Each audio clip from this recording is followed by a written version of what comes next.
Hi, I'm Produce Man James, and today I'm going to demonstrate how to pick a watermelon. When you want to get a ripe watermelon, there's a couple things that you're going to want to look for. One of the first things that I check is I look at the bottom of the melon and I look for a nice yellow patch. This is where the watermelon sat on the ground. The longer it sat on the ground, the yellower this is going to be and the riper the melon's going to be. If it's white, that means they took it off the vine early and it's not going to be the best sweetness possible. When you remove it from the vine, it doesn't ripen anymore. So that's as ripe as it's going to be. Another indicator that I look for is a nice dark green rind. The darker the color, the sweeter the melon. One more indicator that I use is I'll pick up the melon and I'll slap the side of it. You want a nice high-pitched sound. That shows that your watermelon is nice and firm. So what I do is I pick up the watermelon, I put it close to my ear, and I tap it with an open hand gently. You hear that? That's what you want to look for. Before you cut your watermelon, I would recommend washing it. I mean, it did come from the field. There might be some dirt particles left on the rind, and when you cut into it, you don't want your knife to drive that into the melon. You want to be able to taste the melon. You don't want to taste dirt. So what I will do is I'll take a vegetable brush. You can find these in your produce department or in the kitchen utensil department of any grocery store. They're usually about $3-4. And then you're going to put rinse your melon with a lot of water and use a very small amount of a mild soap. Like you can even use Dawn because you're just going to rinse it off anyway. Turn on your water. Get your melon nice and wet. It's okay, it can take it. Then you take your vegetable brush with a little tiny bit of soap on it and you scrub your melon really good. You want to make sure you get all around it, particularly on the end where they took the stem off, which would be this end right here. You're going to want to scrub that really good. So you just scrub your melon and then you rinse it off and dry it off with a towel. Very simple, not very time consuming, and you get yourself a nice clean watermelon with no aftertaste. So place it on your towel, dry it off.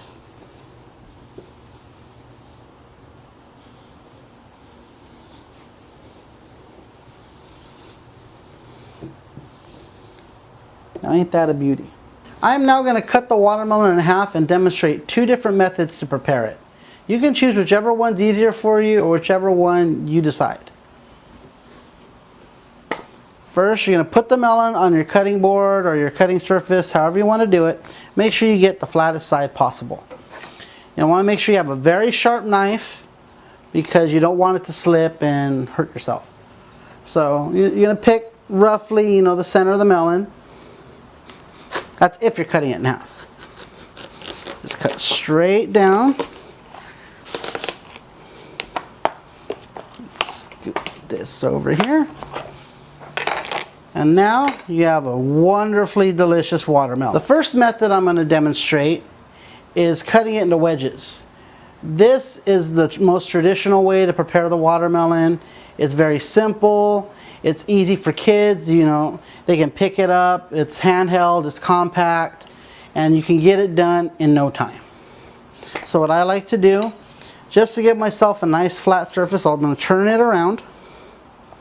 I'm going to cut a very tiny piece off right here. So that way, when I'm cutting wedges, it's a little bit more stable. And then, turn it on its side.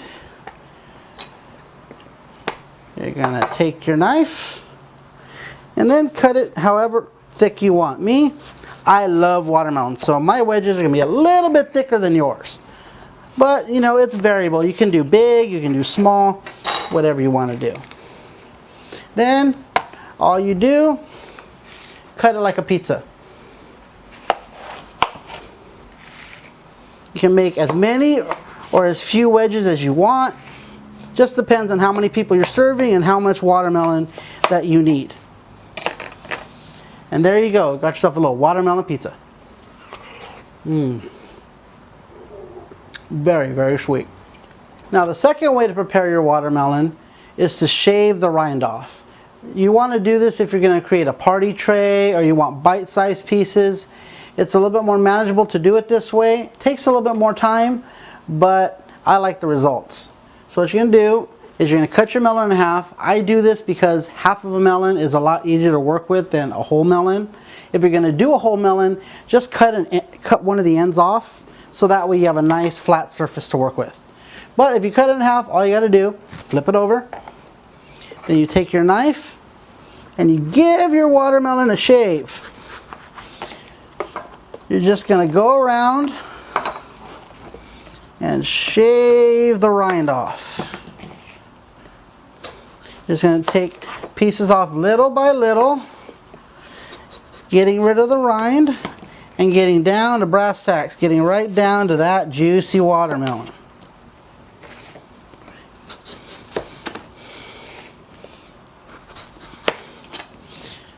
For the top part, I just take one of the flat sides and then I'll just continue shaving it at an angle until I get all of that rind off and I'm left with nothing but sweet, delicious watermelon. So you want to shave all this rind off.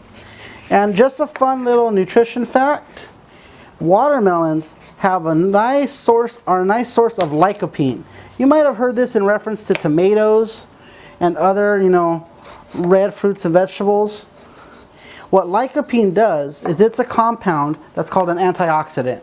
What antioxidants do is they help prevent what's known as oxygen type substances that attack your cells. Antioxidants prevent them from damaging your cells. So lycopene is something that you're definitely going to want in your diet. And as I said, watermelons are a good source of it. Tomatoes are a good source of it. So, as you can see, there's lots of health benefits to eating a watermelon.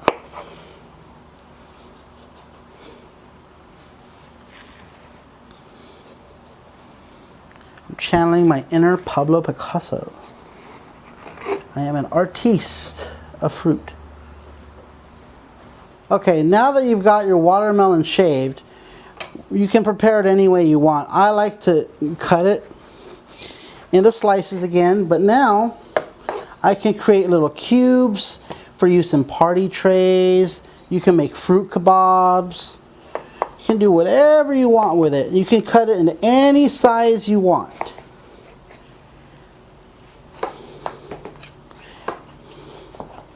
And as you can see, it's a lot easier. It's a lot easier to work with. Your pieces are more manageable. There's less waste.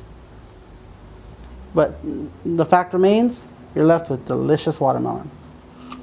Now when it comes to storing your cut watermelon, you're going to want to do one of two things. For like the pieces, you're going to want to put them in Tupperware.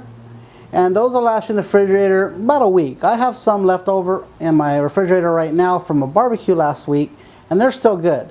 But anything longer than a week, it's going to start to dry out. You're going to notice liquid at the bottom of your Tupperware. If you see a lot of liquid, it's no good anymore. Sorry.